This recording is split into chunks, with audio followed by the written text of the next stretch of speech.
大家好，在历史的长河中，帝王术的智慧和残酷策略，常被神秘莫测的帷幕所掩盖。什么是帝王术？所谓帝王术，就是极少数人掌握的学问，一般不会让大众知道。比如下面6句话，看看你能读懂几句。一、大量使用小人，同时收集小人的把柄，然后告诉小人有人检举你，让小人害怕，积极控制他。总结就是6个字：用小人，杀小人。这种策略在中国古代历史中，典型例子是汉朝的宦官赵高。赵高在秦朝末年至汉朝初年期间，拥有巨大的权力。他精于利用和操纵朝中的小人，来维护自己的地位和权力。他的手段包括收集这些小人的把柄和弱点，并在必要时利用这些信息来威胁或操纵他们。他的一个著名操作是指鹿为马，通过这个策略，他测试忠诚度，任何敢于反驳他的人都会被打压或消除。这种对小人的使用和消耗，展示了古代帝王术中用小人杀小人的残酷实践。2. 故意把有能力的忠臣调到偏远地方折磨他，等自己要退位了，再让自己的儿子再把他调回来重用，对方就会报恩，忠心于他的儿子。总结，这种策略反映了古代君王如何使用权力和地位的变化来操控人心，和确保权力的顺利交接。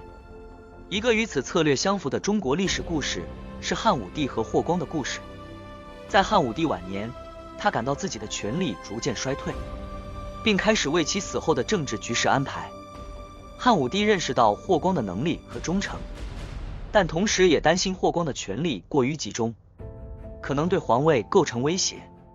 于是他采取了将霍光隔离的策略，让霍光出任地方职务，这在一定程度上限制了霍光的政治影响力。然而在汉武帝去世后，他的儿子汉昭帝即位，霍光被迅速召回朝廷，并被委以重任，成为摄政王，辅助年幼的汉昭帝治理国事。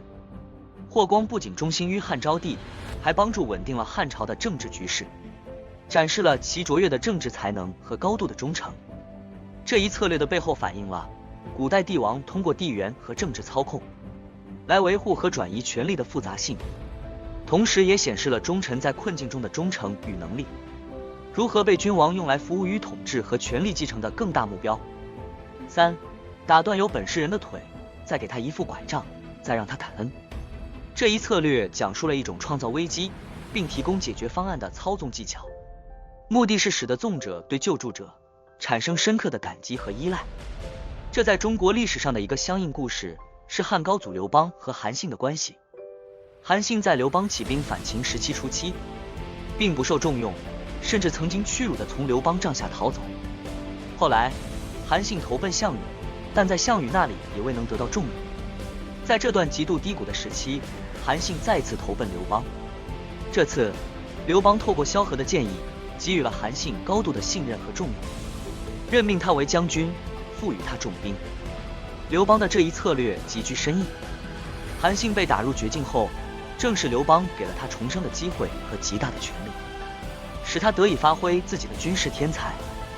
韩信感激刘邦的信任与重用，从而带领刘邦的军队取得了一系列决定性的胜利，助刘邦终成汉朝的开国皇帝。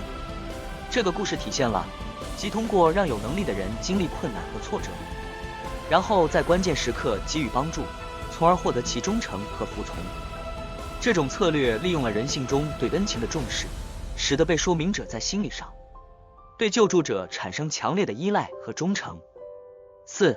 自己缺钱了，故意刺激让一些小人去贪污受贿，等到大臣贪得差不多了，然后抄大臣的老窝，最后都是自己的。这个策略揭示了古代君王如何利用大臣的贪婪来解决财政问题，同时也是一种操控和清洗政治对手的手段。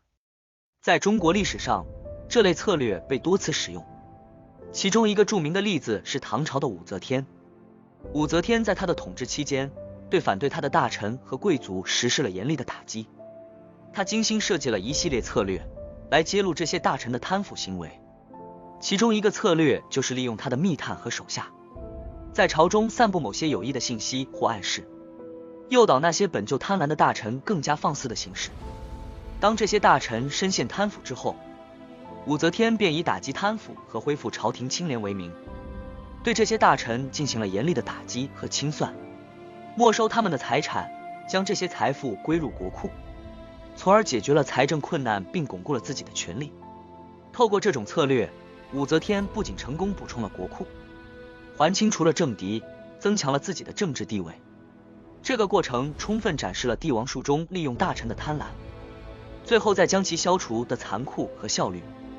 这种策略是一种典型的以退为进的手法，表面上放纵大臣的贪污行为，实际上是为了最终的清算，并取得更大的政治及财政利益。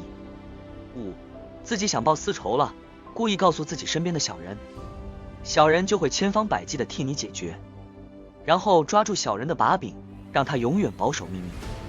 这种策略描述了如何利用身边的小人来执行秘密和不道德的任务，同时保持自身的名声不受损害。这种策略在中国古代也有实际的例子，如明朝的宰相刘瑾的行为。刘瑾在明武宗的时期拥有极大的权力，他聪明且懂得如何操控皇帝和朝政。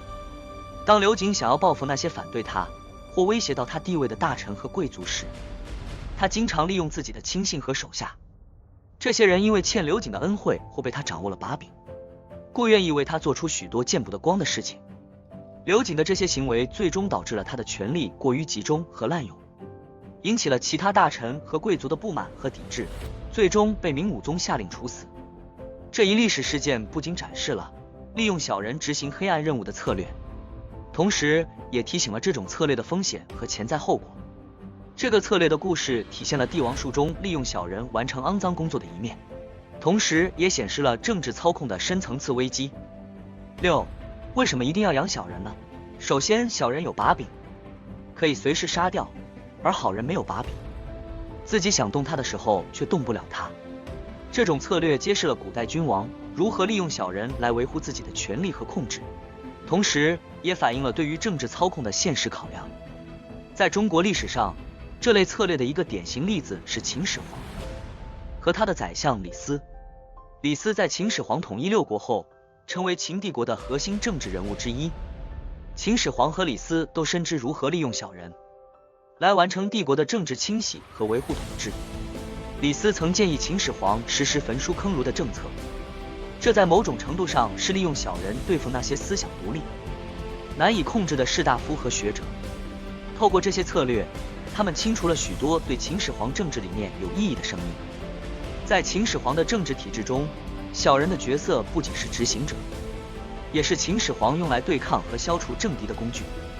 小人因为有把柄在手，如同刀把在秦始皇手中，可以随时被除去。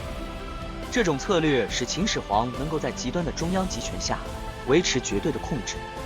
然而，这种过分依赖小人和过度镇压好人的做法，也为秦朝的快速崩溃埋下了伏笔。秦朝在秦始皇死后不久，即因内部不稳和人民起义而迅速结束。这个故事反映了帝王术中利用小人的双刃剑特性，虽可以短期内维持统治，但长期来看可能导致政权的不稳定和衰亡。透过这些策略的深入剖析，我们不仅能更好地理解古代帝王如何运用复杂而巧妙的手段来维持统治，还能洞察到权力游戏的永恒本质和人性的深层面。这些故事不只是过去的回声，它们像一面镜子，反射出今天社会与政治互动中仍旧存在的相似模式。历史虽远，却永不过时。它提醒我们，在权力的走廊里，每一个决策和策略都可能塑造未来的脉络。我是小玄子，朋友们，我们下周见。